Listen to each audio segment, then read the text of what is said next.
உருவாக்கப்பட்டதுதான் தமிழ்நாடு காவல்துறை.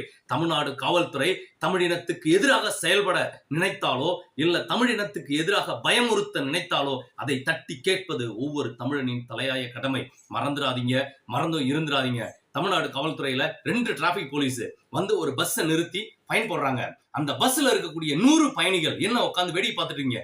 100 பயணிகள் ஒன்னு சேர்ந்து அந்த 2 டிராபிக் போலீஸை கைது பண்ணி நடு ரோட்ல எடுத்துட்டு போய் வீடியோ வெளியிடுங்க. உயர்நீதிமன்றத்திலையும் உச்ச நீதிமன்றத்திலையும் நிறுத்தி உங்களோட உரிமைகளை தட்டி கேளுங்க.